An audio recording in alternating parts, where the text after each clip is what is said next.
నమస్కారం BJP TV news కి స్వాగతం. హెడ్లైన్ చూద్దాం.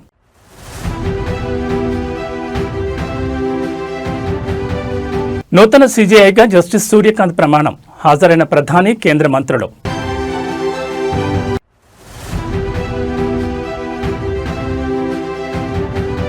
స్థానిక సంస్థల ఎన్నికలపై హైకోర్టులో విచారణ వాయిదా. చీఫ్ జస్టిస్ సెలవులో ఉండడంతో వాయిదా పడ్డ విచారణ.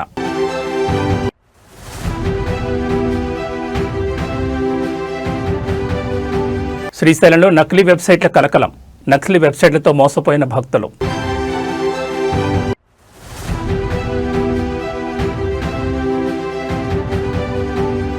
నెల్లూరు మేయర్ శ్రవంతికి షాక్. అవిశ్వాస తీర్మానం నోటీస్ ఇచ్చిన కార్పొరేటర్లు.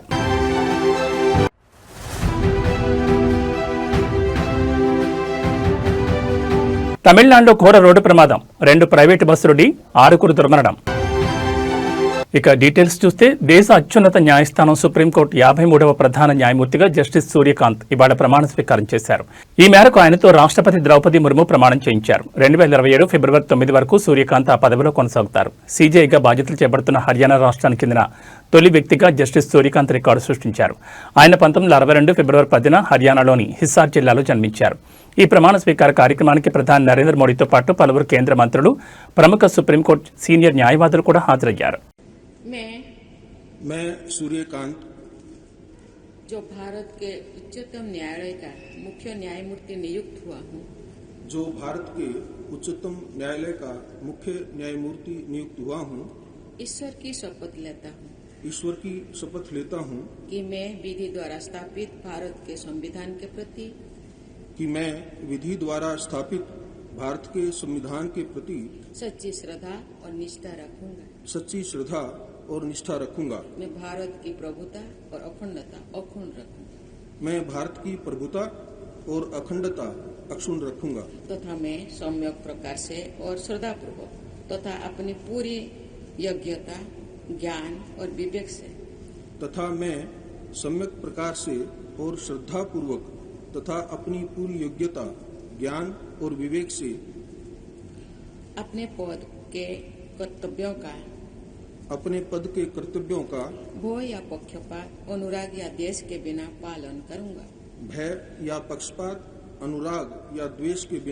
पालन करूंगा तथा मैं संविधान और विधियों की मर्यादा बनाए रखूंगा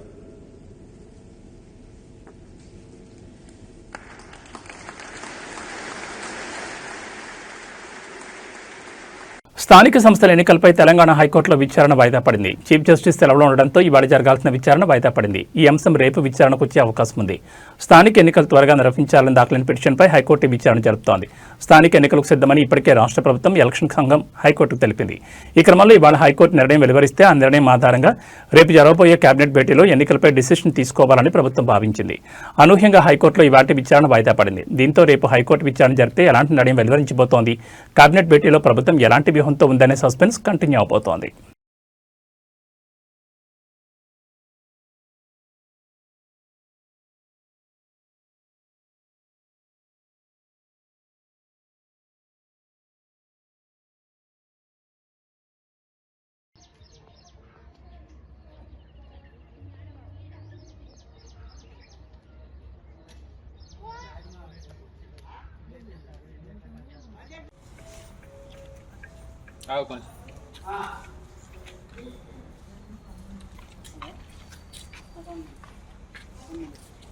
తెలుగు రాష్ట్రాల్లో సంచలనం సృష్టించిన ఐబొమ్మ పైరసీ కేసులో కీలక విషయం వెలుగులోకి వచ్చింది. సాంకేతికతతో పోలీసులకు చిక్కకుండా తప్పించి తిరుగుతున్న ప్రధాన నిందితుడు ఇమంతి రవి తన స్నేహితుడికి పంపిన ఒక మెసేజ్తో అడ్డంగా దొరికిపోయినట్టు తెలుస్తోంది. 3 నెలల పాటు నిఘా పెట్టిన సైబర్ క్రైమ్ పోలీసులు ఈ చిన్న ఆధారంతోనే రవిని పట్టుకోగలిగారు. ఈ కేసును ఛేదించేందుకు సైబర్ క్రైమ్ పోలీసులు రవి డిజిటల్ అడుగుజాడలను అనుసరించారు. రవికి చెందిన ఈఆర్ ఇన్ఫోటెక్ అనే కంపెనీ పేరుతో కొనుగోలు చేసిన డొమైన్ను పోలీసులు గుర్తించారు. ఆ డొమైన్కు లింక్ అయిన ఈమెయిల్, ఫోన్ నెంబర్ ఆధారంగా దర్యాప్తు ముమ్మరం చేశారు. ఈ క్రమంలో రవి హైదరాబాద్లోని తన స్నేహితుడితో తరచూ మాట్లాడుతున్నట్లు కనిపెట్టారు. ఎక్కువగా విదేశాల్లోనే ఉండే రవి హైదరాబాద్కు వచ్చినప్పుడు కూకట్పల్లిలోని తన నివాసంలో ఆ స్నేహితుడిని కలుస్తూ ఉంటాడని తెలుసుకున్నారు. దీంతో ఆ స్నేహితుడి ఫోన్పై నిఘా పెట్టారు. ఇటీవల ఫ్రాన్స్ నుంచి నగరానికి వచ్చిన రవి మామ హైదరాబాద్ వచ్చానని స్నేహితుడికి మెసేజ్ పెట్టాడు. ఈ సిగ్నల్ ఆధారంగా రవి నగరంలో ఉన్నాడని నిర్ధారించుకున్న పోలీసులు వెంటనే కూకట్పల్లిలోని ఇంటికి వెళ్లి అతన్ని అదుపులోకి తీసుకున్నారు. ప్రస్తుతం 5 రోజుల కస్టడీలో ఉన్న రవిని పోలీసులు విచారిస్తున్నారు. అయితే విదేశాల్లోని సర్వర్లు, సిబ్బంది వివరాలపై పొంతలేని సమాధానాలు ఇస్తూ దర్యాప్తును పక్కదారి పట్టిస్తున్నట్టు సమాచారం. ఎప్పటికైనా దొరికిపోతానని ఊహించానని, కానీ ఇంత త్వరగా పట్టుబడతానని అనుకోలేదని రవి పోలీసులతో అన్నట్లు తెలిసింది.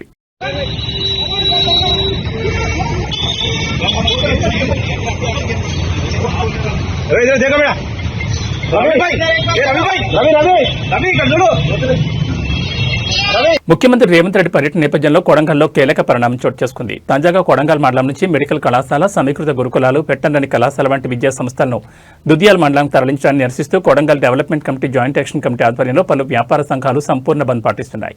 సీఎం రేవంత్ కొడంగల్ ప్రాంత అభివృద్ధి చేసిన వాగ్దానాలను ఉల్లంఘించారని, స్థానికుల భవిష్యత్తును దెబ్బతీస్తున్నారని ఆందోళనకారులు నిరసన దిగారు. నేటి స్వచ్ఛంద బంద్కు వ్యాపార సంఘాలు, వాణిజ్య సంస్థలు పూర్తి మద్దతు ఇస్తున్నాయి. కొడంగల్ ప్రాంతానికి మంజూరైన అన్ని విద్యా సంస్థలను కొడంగల్లోనే నెలకొల్పాలని వారు డిమాండ్ చేస్తున్నారు.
గత కొన్ని రోజులుగా తెలుగు రాష్ట్రాల్లో చోటు చేసుకుంటున్న సైబర్ నేరాలు ఆందోళన కలిగిస్తున్నాయి. ముఖ్యంగా గత నెల రోజులుగా వందలాది వాట్సాప్ గ్రూపులపై సైబర్ కేటుగాళ్లు దాడి చేసి యూజర్లను లక్ష్యంగా చేసుకున్నారు. టీమ్ ఎస్బీఐ పేరుతో నకిలీ వాట్సాప్ గ్రూపులు సృష్టించి కేవైసీ అప్డేట్ పేరుతో సందేశాలు పంపడం ద్వారా ఖాతాదారులను మోసం చేస్తున్నట్లు అధికారుల దర్యాప్తులో బయటపడింది. ఏపీకే ఫైళ్లు పంపించి అవి ఇన్స్టాల్ చేయమని కోరడం ద్వారా యూజర్ల మొబైల్ ఫోన్లపై పూర్తి నియంత్రణ సాధిస్తున్నారని పోలీసులు హెచ్చరించారు. అలాగే మరోపక్క ఆధార్ అప్డేట్ పేరుతో కూడా కొత్త మోసాలు వెలుగు చూస్తున్నాయి. ఈ రాత్రి నుంచి మీ బ్యాంక్ అకౌంట్ బ్లాక్ అవుతుంది అంటూ బెదిరింపులతో లింకులు పంపి ఖాతాదారులను క్లిక్ చేయించే ప్రయత్నాలు జరిగాయి. లింకులు ఓపెన్ చేసిన వారికి మొబైల్పై పూర్తి యాక్సెస్ లభించడంతో పలు బ్యాంక్ ఖాతాలు సైబర్ నేరగాళ్ల నియంత్రణలోకి వెళ్లిన సంఘటనలు నమోదయ్యాయి. ఈ మోసాలపై పలువురు 1930 సైబర్ హెల్ప్ లైన్కి స్థానిక పోలీసులకు ఫిర్యాదులు చేస్తున్నట్లు సమాచారం. ప్రజలు ఏ అనుమానాస్పద లింకులు క్లిక్ చేయకుండా జాగ్రత్తగా ఉండాలని అధికారిక వెబ్సైట్లు, బ్రాంచుల ద్వారానే బ్యాంకింగ్ అప్డేట్లు చేయాలని నిపుణులు సూచిస్తున్నారు. ముఖ్యంగా వాట్సాప్ గ్రూపుల్లో వచ్చి ఏపీకే ఫైల్స్ ఎవరు ఓపెన్ చేయొద్దని, వాటి ద్వారానే అత్యధికంగా సైబర్ నేరాలు జరుగుతున్నాయని అధికారులు అలర్ట్ జారీ చేశారు.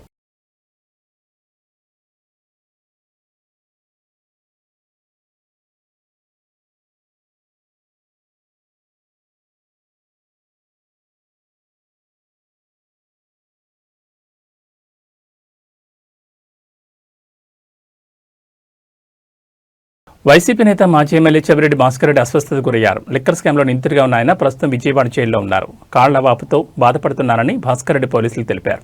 ఈ మేరకు వైద్య పరీక్షల నిమిత్తం ఆయనను విజయవాడ ప్రభుత్వ ఆసుపత్రికి తరలించారు. వైద్యులు ఆయనకు వైద్య పరీక్షలు నిర్వహించారు.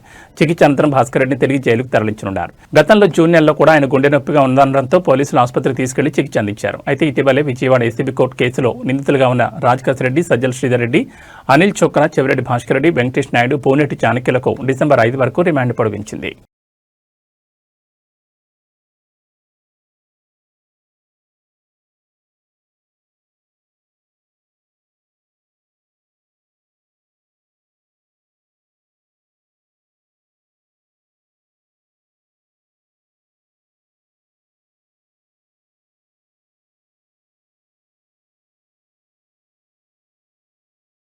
నంద్యాల జిల్లాలోని ప్రముఖ పుణ్యక్షేత్రం శ్రీశైలంలో నకిలీ వెబ్సైట్ కలకలం భక్తుల్లో ఆందోళన గురిచేస్తోంది. శ్రీశైలం దేవస్థానం అధికారిక వెబ్సైట్ను పోలిన నకిలీ వెబ్సైట్ ద్వారా వసతి బుకింగ్ పేరుతో మోసాలు చేస్తున్నట్లు గుర్తించారు.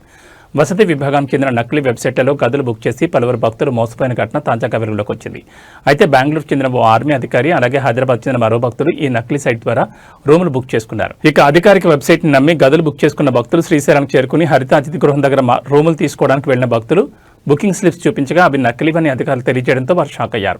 ఏపీ టూరిజం వెబ్సైట్ను కూడా పోలిన నకిలీ వెబ్సైట్లు ఉండడంపై భక్తులు తీవ్ర ఆందోళన పడుతున్నారు. ఇలాంటి మోసపూరిత వెబ్సైట్లకు బలి కాకుండా జాగ్రత్తగా ఉండాలని దేవస్థానం ఈవో శ్రీనివాసరావు భక్తులకు సూచించారు. భక్తులు నకిలీ వెబ్సైట్లతో మోసపోయినట్లు వచ్చిన ఫిర్యాదులపై సైబర్ క్రైమ్ విభాగానికి ఫిర్యాదు చేస్తామని ఆలయ ఈవో శ్రీనివాసరావు వెల్లడించారు.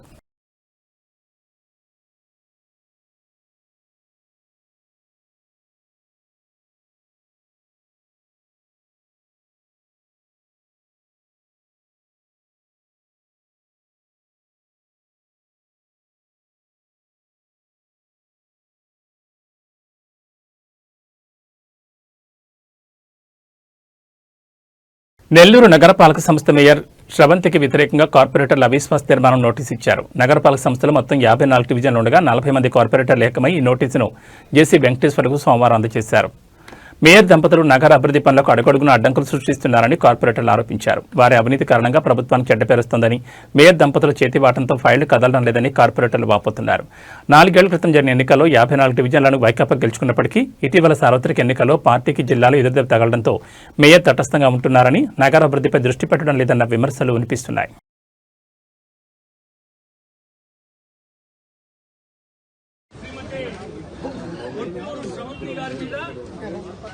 నెల్లూరు నగరపాలక సంస్థలో ప్రాతినిధ్యం వహిస్తున్నటువంటి 40 మంది కార్పొరేటర్లు, నేను, నాతో సహా మరొక డిప్యూటీ మేయర్ శ్రీమతి కాసిన్ ఇంతియాజ్ గారు, ఇతర కార్పొరేటర్లందరూ, సహచర కార్పొరేటర్లందరితో కలిసి ఈరోజు municipal corporation act section 91(a) ప్రకారం మేయర్ గారి మీద అవిశ్వాసం పెట్టమని చెప్పి గౌరవ కలెక్టర్ గారికి నోటీస్ ఇవ్వడం జరిగింది. ఏదైతే మా కౌన్సిల్ ఏర్పడి 4 సంవత్సరాల కాలం నిన్నటితో పూర్తయింది. అనేక ఆశలు, అనేక ఆశయాలతో మమ్మల్ని ఓట్లేసి గెలిపించినటువంటి ప్రజలకు మేము ఎంతో కొంత మేలు చేయాలని ఒక మంచి సంకల్పంతో కష్టాలు నష్టాలు కొట్టి దండాలు దస్తాలు పెట్టి ఓట్లేయించుకొని కార్పొరేటర్ల ఎన్నిక కాబడిన మేమందరం కార్పొరేషన్లో మా వంతు మేము పోరాడి మంచి పనులు చేయాలా, ప్రజలకి కావాల్సినటువంటి మౌలిక సదుపాయాల కల్పనలో మా ప్రాంతాల్లో బాగా అభివృద్ధి పరిచి మేము కూడా మంచి పేరు సంపాదించుకునే ఆలోచనతో కౌన్సిల్లో అడుగుపెట్టాం. 4 సంవత్సరాల కాలం పూర్తయింది. కేవలం 7 మాత్రమే సమావేశాలు ఏర్పాటు చేయడం జరిగింది. రాష్ట్రంలోనే 4వ అతిపెద్ద కార్పొరేషన్ నెల్లూరు కార్పొరేషన్. విశాఖపట్నం, విజయవాడ, గుంటూరు తర్వాత 4వ అతిపెద్ద కార్పొరేషన్ అయినటువంటి నెల్లూరు నగర కార్పొరేషన్ లో గడిచిన 4 సంవత్సరాల కాలంలో జరిగినటువంటి కౌన్సిల్ సమావేశాలు కేవలం 7 అంటే 7. దీన్ని బట్టి అర్థం చేసుకోవాల్సి ఏ విధంగా ఉందో. నెల్లూరు కార్పొరేషన్ చరిత్రలోనే కాకుండా, రాష్ట్ర కార్పొరేషన్ చరిత్రలోనే కాకుండా బహుశా దేశంలో కూడా ఏ కార్పొరేషన్ జరగని విధంగా మేరంటే, ప్రథమ పౌరులాలంటే ఈ యొక్క కార్పొరేషన్ మొత్తానికి కూడా ఒక పెద్దన పాత్ర. ప్రజల ఆస్తుల్ని, కార్పొరేషన్ ఆస్తుల్ని కాపాడాల్సినటువంటి పెద్దన్న పాత్ర. అటువంటి స్థానంలో ఉంటే ఎక్కడా లేని విధంగా, చరిత్రలో ఎప్పుడూ లేని విధంగా మీ అందరికీ తెలుసు, కమిషనర్ సంతకాలు ఫోర్జరీ చేసి మున్సిపల్ కార్పొరేషన్కి రావాల్సినటువంటి కోట్లాది రూపాయల రాబడిని సొంత జోబుల్లో తీసుకొని క్రిమినల్ కేసులు పెట్టించుకొని జైలు పాలై ఈ యొక్క మేయర్ గారి భర్త, పేరుకి మేయర్ గారి భర్త పూర్తిగా ఈ కార్యక్రమాన్ని ఎక్కడ జరిగింది, ఎలా జరిగింది అనేది నేను కొత్తగా మీకు చెప్పాల్సిన అవసరం లేదు. ఇదే కాకుండా కార్పొరేటర్లతో అందరితో కూడా సఖ్యతగా ఉంటూ వారి ప్రాంతాల్లో కావాల్సినటువంటి అన్ని రకాల మౌలిక సదుపాయాల కల్పన కోసం పనిచేయాల్సిన గౌరవ మేయర్ నెల్లూరు నగర నియోజకవర్గంలో ఈ 4 ఏళ్లలో 4 సంవత్సరాలు కూడా అడుగుపెట్టాల 60% ప్రాతినిధ్యం వహించినటువంటి నెల్లూరు నగర కార్పొరేషన్లో 28 డివిజన్లు ఉన్నటువంటి నెల్లూరు నగర నియోజకవర్గంలో మేయర్ అయిన తర్వాత ఈ 4 సంవత్సరాల కాలంలో 4 సార్లు కూడా అధికారిక మేయర్గా పర్యటన చేసిన దాఖలాలు లేవంటే ఏ విధంగా పనిచేస్తున్నారు. సంగారెడ్డి జిల్లాలో కేసీఆర్ డబుల్ బెడ్రూమ్ ఇళ్లు ఇప్పిస్తానని పేదలను నమ్మించి ఓ వ్యక్తి మోసం చేశాడు. అమీన్పూర్ మండలం కిష్టారెడ్డిపేటకు చెందిన బీహెచ్ఎల్ ఉద్యోగి ప్రసన్న కుమార్పై బాధితులు ఆరోపణలు చేస్తున్నారు. జోష్ బ్రదర్ అనే మధ్యవర్తి ద్వారా పరిచయమైన ప్రసన్న కుమార్ ఒక్కొక్కరి దగ్గర నుంచి 3 లక్షల నుంచి 4-5 లక్షలు వసూలు చేశాడని పేర్కొంటున్నారు. మొత్తం 69 మంది దగ్గర నుంచి 2,50,00,000 రూపాయల వరకు మోసం చేశాడని ఆరోపణలు చేస్తున్నారు. అయితే జోష్ అనే వ్యక్తి ద్వారా డబ్బులను ప్రసన్న కుమార్ దండుకున్నాడు. 2021 నుంచి ఇవాళ రేపు ఇప్పిస్తామంటూ ప్రసన్న కుమార్ మాయమాటలు చెప్తున్నాడని బాధితులు పేర్కొంటున్నారు. అయితే కిష్టారెడ్డిపేటలోని ప్రసన్న కుమార్ ఇంటికి వెళ్తే వాచ్మెన్ కుక్కలతో దాడి చేయించాడని బాధితులు ఆవేదన వ్యక్తం చేశారు. దీంతో అమీన్పూర్ పోలీస్ స్టేషన్లో బీహెచ్ఎల్ ఉద్యోగి ప్రసన్న కుమార్పై ఫిర్యాదు చేశారు. జోష్ నిలదీగా ప్రసన్న కుమార్కే మొత్తం డబ్బులు ఇచ్చారని చెప్తున్నాడు. దీంతో తమకు న్యాయం చేయాలని బాధితులు కోరుతున్నారు. మాకు డబుల్ బెడ్రూమ్ ఇల్లు ఇవ్వకపోయినా సరే మా డబ్బులు మాకు ఇప్పించాలని వేడుకుంటున్నారు.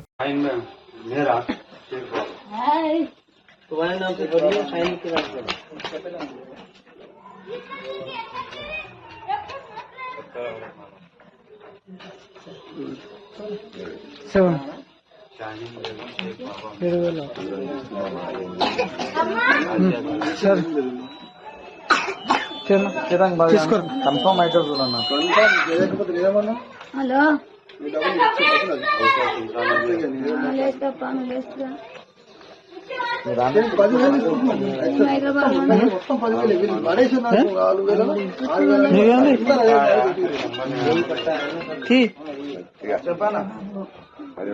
నాతో లేపు నాతో గట్ట అంటే నేనే అబద్ధం తీసుకున్నా కట్టుకున్నా.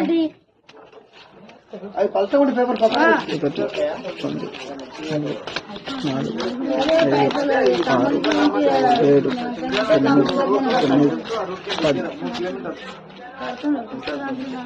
పది ఎవరు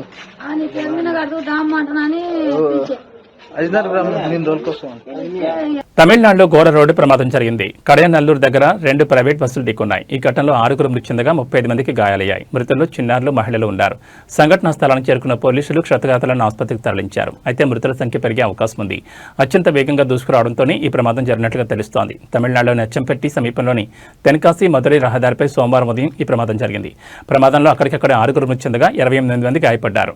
ప్రమాదం గురించి అధికారులకు సమాచారం అందిన వెంటనే పోలీసులు, వైద్య బృందాలు సంఘటనా స్థలానికి చేరుకుని గాయపడిన వారిని తెన్కాసిలోని ప్రభుత్వ జిల్లా ఆసుపత్రికి తరలించారు.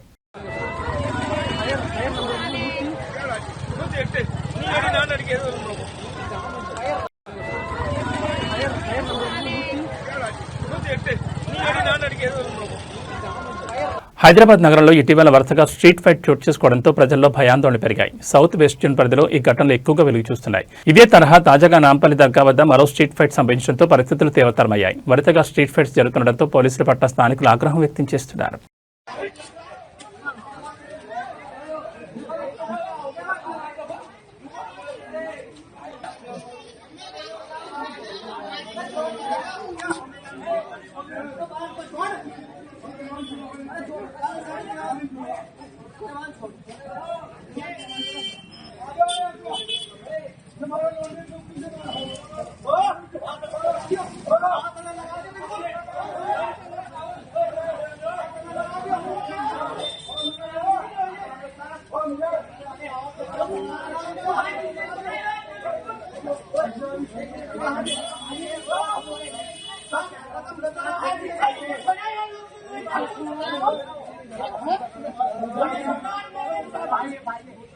పల్నాడు జిల్లా దాచేపల్లి పట్టణంలో అల్ నూర్ ఫౌండేషన్ ఆధ్వర్యంలో కుట్టు మిషన్ల పంపిణీ కార్యక్రమం నిర్వహించారు. ఈ కార్యక్రమానికి ముఖ్య అతిథిగా cine actor, comedy star Ali హాజరయ్యారు.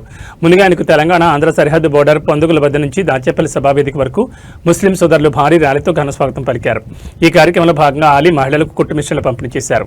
ఈ సందర్భంగా ఆయన మాట్లాడుతూ అల్ నూర్ ఫౌండేషన్ ఆధ్వర్యంలో నిర్వహిస్తున్న ఈ కార్యక్రమానికి తనను ఆహ్వానించడం ఎంతో ఆనందంగా ఉందన్నారు. స్త్రీలను గౌరవించుకోవడం మన సంప్రదాయం అన్నారు. మహిళలకు కుట్టు మిషన్లు నేర్పి వారికి మిషన్లు అందజేస్తున్న అల్ నూర్ ఫౌండేషన్ వారిని ప్రత్యేకంగా అభినందిస్తూ చేసినట్టు తెలిపారు. రాబోయే రోజుల్లో ఈ ప్రాంతానికి ఏదైనా సమస్య ఉంటే ప్రభుత్వం దృష్టికి తీసుకెళ్లి తన వంతు సహాయం చేస్తానని హామీ ఇచ్చారు.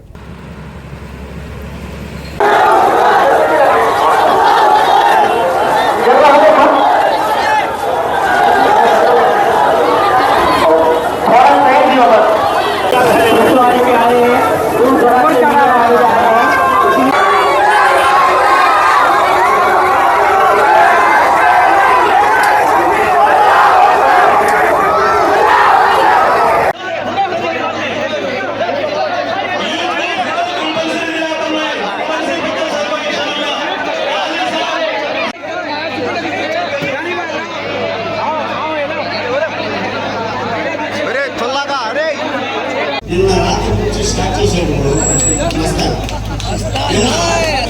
మోహన్ బాబు గారు ఇండస్ట్రీలో వచ్చి 50 సంవత్సరాల ఫంక్షన్ అయితే దానికి గ్రేట్ సూపర్ స్టార్ రజనీకాంత్ గారు వచ్చారు. అలాగే చాలా మంది యాక్టర్లు వచ్చారు. దాంతోపాటు మోహన్ బాబు గారు ప్రత్యేకంగా ఫోన్ చేసి ఆ దిగువ బ్రహ్మాండంగా రావాలయ్యా మీరు ఇంకా నావాళ్ళు అని తెలపడం జరిగింది.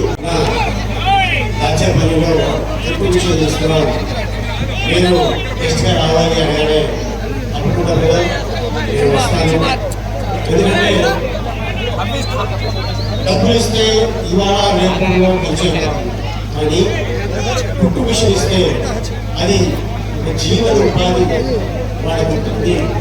అందుకోసం ఈ కుట్టు విషయం శ్రీ సత్య షాపింగ్ మాల్ ను సినీ నటి అనుపమ పరమేశ్వరన్ చేతుల మీదుగా లాంఛనంగా ప్రారంభించారు. శ్రీ సత్య షాపింగ్ మాల్ ప్రారంభోత్సవానికి నర్సీపట్నానికి విచ్చేసిన సినీ నటి అనుపమ పరమేశ్వరన్ స్పీకర్ చింతకాయల అయ్యన్న పాత్రుడు ముందుగా జ్యోతి ప్రజ్వలన చేసి ప్రారంభించారు. షాపింగ్ మాల్లో పలు విభాగాలను పరిశీలించారు. అతి తక్కువ ధరలకే ఈ మాల్లో అన్ని రకాలు అన్ని వర్గాల వారికి వస్త్రాలు లభిస్తాయన్నారు. షాపింగ్ మాల్ ప్రత్యేకమైన అధునాతన కలెక్షన్తో ఆకట్టుకుంటుందని ప్రతి ఒక్కరూ సందర్శించాలని అనుపమ పరమేశ్వరన్ ఆకాంక్షించారు.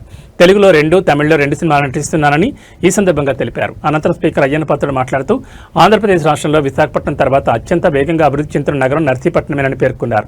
నర్సీపట్నం పట్టణం ఏజెన్సీ ముఖద్వారంగా ఉండడమే కాకుండా పర్యాటక పరంగా కూడా ఎంతో ప్రాముఖ్యత సంతరించుకుంటుందన్నారు. మరోవైపు మాకవారిపాలెం మండలంలో పారిశ్రామిక ప్రగతి కనిపిస్తోందని, ఇప్పటికే 2 పరిశ్రమలు రాగా మరో 4-5 పరిశ్రమలు వచ్చే అవకాశం ఉందని ఆయన వెల్లడించారు.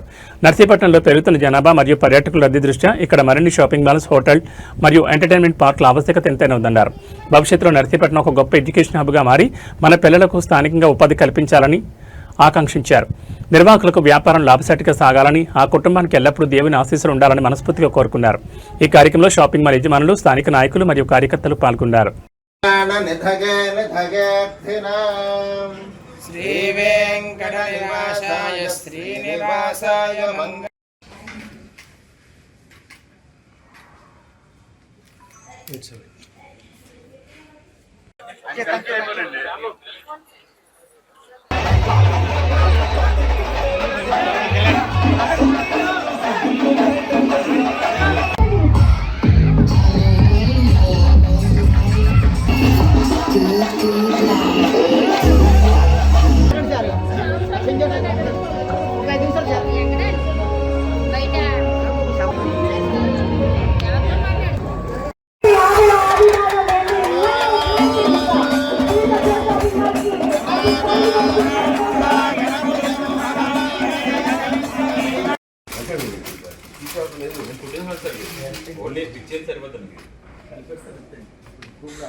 ఓం శతమానం భవతి శతాయుః పురుషः శతాంద్రిక ఆయుష్యేవేంద్రియ ప్రతిష్టతి. ఈరోజు శ్రీ సత్య షాపింగ్ మాల్ ఆ చేతి మీద ఓపెన్ చేయడం చాలా ఆనందంగా ఉంది. ఇంకేంటంటే మన నర్సీపట్నం ఫాస్ట్ గ్రోయింగ్. అందరికీ నమస్కారం. ముందుగా మీడియా మిత్రులందరికీ చాలా చాలా థ్యాంక్స్. ఎక్కడికి వెళ్దా సరే వచ్చి మీరు చాలా పాజిటివ్ గా అన్ని న్యూస్ ని కవర్ చేస్తారు, జనాల దగ్గరికి తీసుకెళ్తారు. It's a very good job. And నేను నర్సీపట్నం ఫస్ట్ టైం వస్తున్నాను. ఈయన పేరు లక్ష్మీ భద్రరావు గారు. శ్రీ సత్య అంటే శ్రీ అంటే లక్ష్మీదేవి, సత్య అంటే సత్యనారాయణ స్వామి. అంటే వాళ్ళ భవిష్యత్తు బాగా ఊహించి ఈయన పేరుకు సంబంధించి శ్రీ సత్య అని పెట్టారు. అంచేత ఎప్పుడైనా సరే అంటే వాళ్ళని చిన్నప్పుడు చూసేవాళ్ళు వాళ్ళని. ఏబీ బులెటిన్ విశేషాలు. నమస్కారం.